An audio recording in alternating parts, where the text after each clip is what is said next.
छत्तीसगढ़ में कल पहले चरण की वोटिंग संपन्न हो गई और अगर आज के इन अखबारों की माने तो बहुत कुछ ऐसा छत्तीसगढ़ में होने वाला है जिसकी किसी ने कल्पना शायद नहीं की होगी। बस्तर के अंदर, जगदलपुर के अंदर अच्छी खासी तादाद में वोटिंग हुई है। 20 सीटों पर कल वोटिंग थी और सबसे बड़ा सवाल यही कि क्या वाकई कांग्रेस की जितनी स्कीमें थी, जिसका प्रचार प्रसार किया जा रहा था, क्या वो जमीन पर उतर पाई?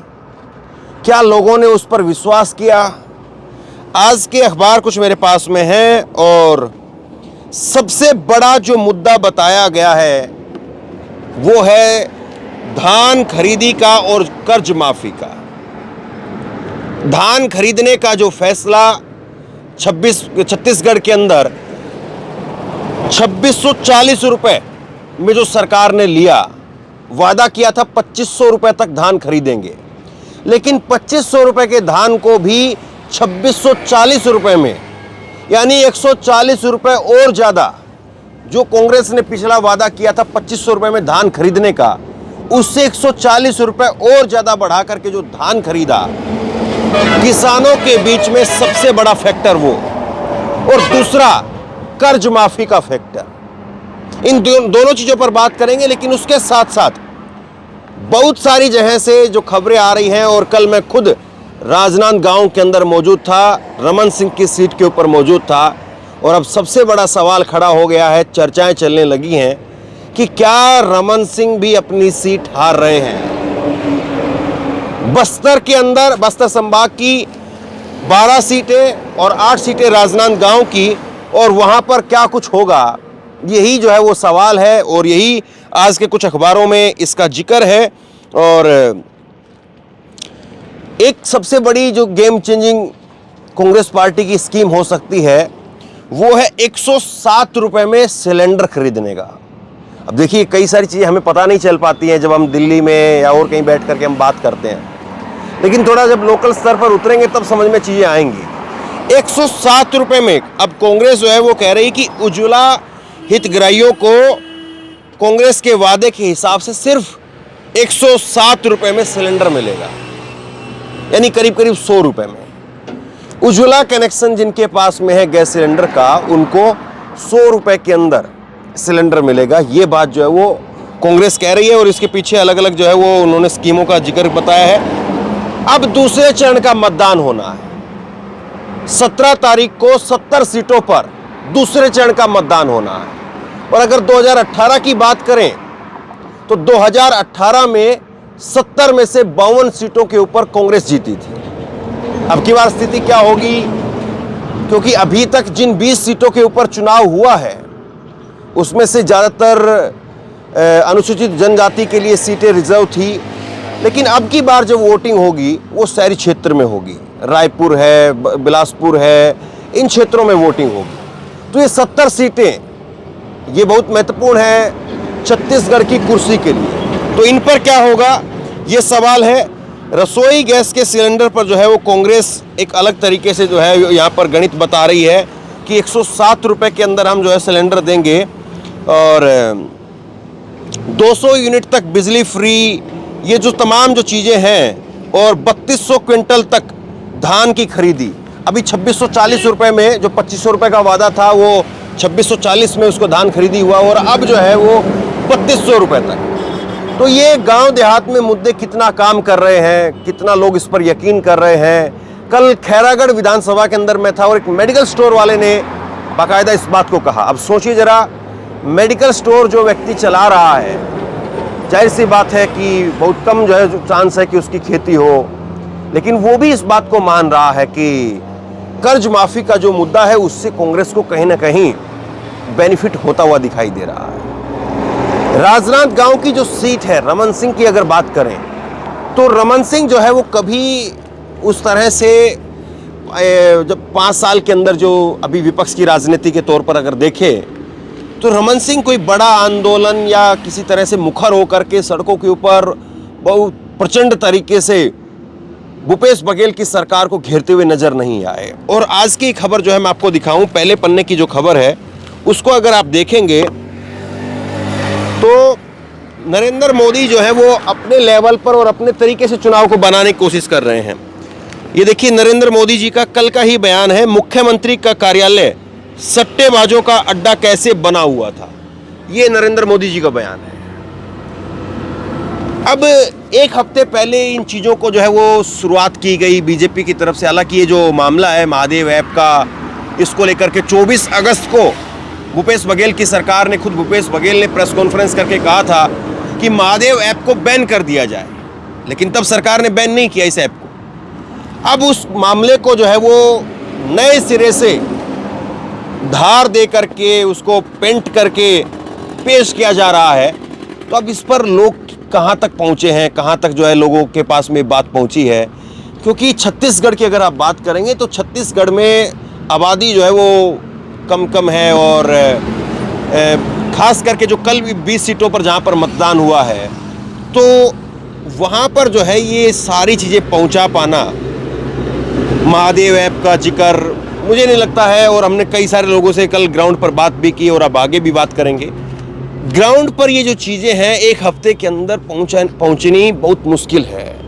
अब बड़े शहरों में या जिस तरह से दिल्ली है वहाँ पर जो है वो इन चीज़ों को आप पुश कर सकते हैं कि टीवी के ज़रिए या सोशल मीडिया के ज़रिए, ठीक है, हर आदमी तक वो इन्फॉर्मेशन, वो बातें, वो चीज़ें पहुँच जाएंगी। लेकिन छत्तीसगढ़ जैसी जगह पर जब आप आएंगे तो अखबार का, इंटरनेट का और सोशल मीडिया का उस तरह से लोग प्रयोग नहीं करते हैं जिस तरह से बाकी की और जगह पर प्रयोग करते हैं। तो जाहिर सी बात है जो नरेंद्र मोदी जिस बात को कह रहे हैं, जिस बात का आरोप वो लगा रहे हैं, वो चीज़ें ज़मीन पर उतरती हुई दिखाई नहीं दे रही है। और इसलिए जो है वो बीजेपी के लिए एक बड़ी जो है वो यहाँ पर राजनीतिक तौर पर जो है वो ज़मीन खिसकती हुई दिखाई दे रही है।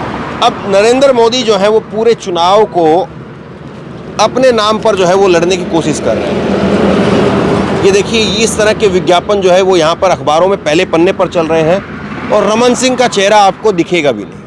देखिए ज़रा, अगर दूर से कोई व्यक्ति देखेगा तो उसको रमन सिंह का चेहरा इस पोस्टर में दिखेगा नहीं। अब भले ही रमन सिंह जो है वो उस तरह से मुखरता से नहीं रहे, लेकिन दूसरा कोई नेतृत्व तो आप तैयार भी नहीं कर पाए। अगर आपको ये मालूम था, केंद्रीय नेतृत्व इस बात को समझता था कि रमन सिंह जो है उतनी धार नहीं दे सकते हैं, विपक्ष की राजनीति अब जो है वो रमन सिंह नहीं कर पाएंगे, क्योंकि 15 साल की सत्ता उन्होंने एक तरह से यहाँ पर चलाई है।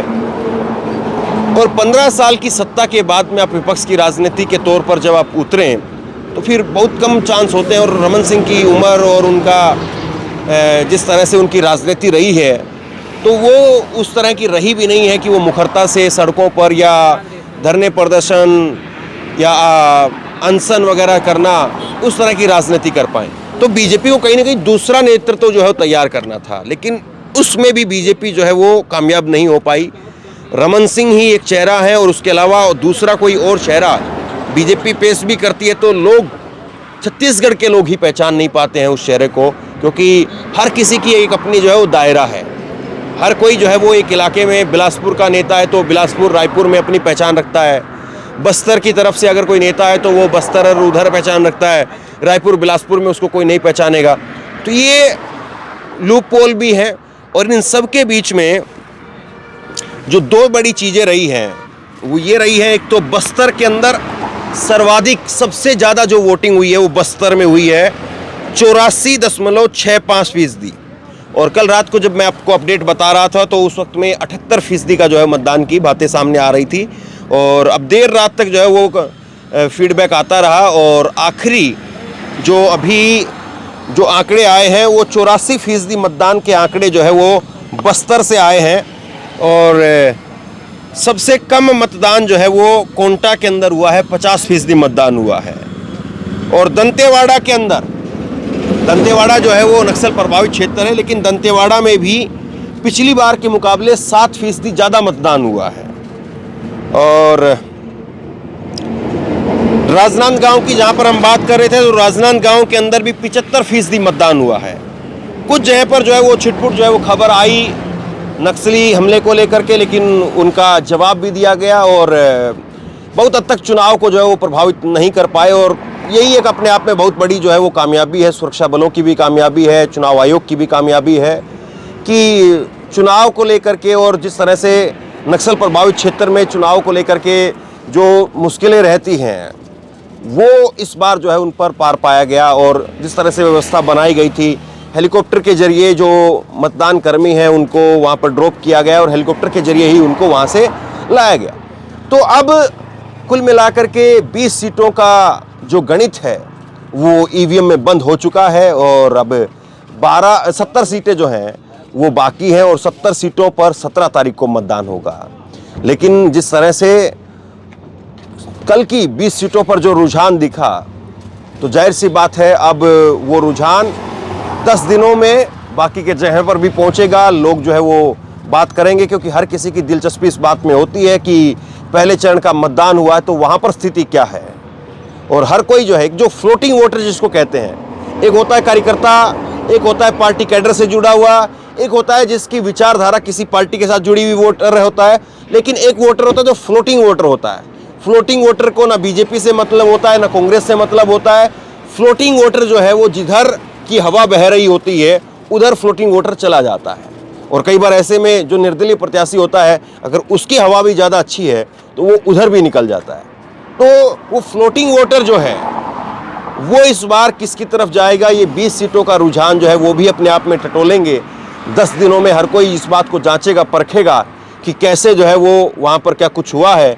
और पार्टियों की तरफ से जो वार प्रत्यारोप का जो अभी जो सिलसिला चल रहा है, आरोप प्रत्यारोप का, वार पलटवार का, वो जाहिर सी बात है अब अगले 10 दिनों में और बढ़ जाएगा क्योंकि फीडबैक ऊपर तक भी जाएगा, पार्टियों के पास भी जाएगा और वो लोग भी अब इस बात को समझ रहे होंगे कि कितना जो है इस बार रास्ता आसान दिख रहा है, मंजिल जो है कितनी आसान दिख रही है और कितनी मुश्किल दिख रही है। बहरहाल लेकिन जो बड़ी चीज़ है वो यही है कि महंगाई, बेरोजगारी तो एक फैक्टर ज़रूर है यहाँ पर, छत्तीसगढ़ के चुनाव में भी है, लेकिन उसका शहरी क्षेत्रों में ज़्यादा फर्क है। महंगाई, बेरोजगारी का जो गांव के क्षेत्रों में जो है, गांव के क्षेत्रों में लोग उसको उतना जो है वो तवज्जो नहीं दे रहे हैं क्योंकि जो स्कीम यहाँ पर चलाई गई तो उसके बाद में लोगों के मन में कहीं ना कहीं ये है कि हाँ कुछ न कुछ तो काम हुआ है, एक मौका जो है वो और दिया जाए। इस बारे में भी यहाँ का वोटर जो है वो बोल रहा है। उसको लग रहा है कि सिलेंडर जो सस्ता हुआ है या बिजली जो माफ़ हुई है या आधी हुई है या धान का जो रेट है वो बढ़ा है या कर्जा माफ़ी हुई है, तो ये 4-5 फैक्टर जो है उसके लिए बड़े फैक्टर हैं, 4-5 मुद्दे जो है उसके लिए बड़े मुद्दे हैं। और उसके बाद में वो यही देख रहा है कि अगर ये सब कुछ हुआ है तो और बाकी की चीज़ों पर जो है वो एक चांस और दे करके सरकार को परख सकते हैं, ये भी जो एक वोटर का मन होता है। बहरहाल कल 20 सीटों के ऊपर क्या कुछ हुआ, उसमें से कुछ सीटों पर हम लोग पहुंच पाए। अभी हम लोग रायपुर के अंदर है और रायपुर से बिलासपुर की तरफ हम निकलेंगे और उसके बाद में थोड़ा थोड़ा लोगों से बात करते हुए कहाँ पर क्या कुछ माहौल दिख रहा है। अब ये जो शहरी क्षेत्र भी आ गया, हालांकि बहुत ज़्यादा इसमें शहरी क्षेत्र नहीं है, रायपुर जो है मेन शहर है, बिलासपुर मेन शहर है, लेकिन रायपुर से अगर आप 4-5 किलोमीटर बाहर निकलेंगे तो फिर गांव शुरू हो जाएंगे। इसी तरह से बिलासपुर के अंदर भी तो ग्रामीण क्षेत्र ही अब भी ज़्यादा रहेगा, लेकिन हाँ ये है कि अब शहरी क्षेत्र भी इसमें एंट्री हो गई है। तो माना जाता है कि शहरी क्षेत्र में जो है वो बीजेपी का थोड़ा प्रभाव रहता है, ग्रामीण क्षेत्र में कांग्रेस का ज़्यादा प्रभाव रहता है। तो ये सारी चीज़ें अब कितना कहाँ पर है, इन चीज़ों को परखने का काम जो है वो करेंगे। बहरहाल आप बताइए कि इन 20 सीटों को लेकर के आपको रुझान क्या समझ में आ रहा है। और कल जब हम वहाँ पर थे, ग्राउंड रिपोर्टिंग आपने वहाँ की देखी है, लोगों से हमने बात की है और बड़ी संख्या में लोगों से बात की है, तो उसको देखकर भी आपको क्या समझ में आया, क्या होने वाला इस बार छत्तीसगढ़ में। नीचे कमेंट बॉक्स में अपनी राय लिख करके ज़रूर बताइए, इस वीडियो को शेयर कीजिए और इसी तरह की तमाम खबरों के लिए ऑनलाइन न्यूज़ इंडिया को सब्सक्राइब कीजिए। बहुत बहुत धन्यवाद।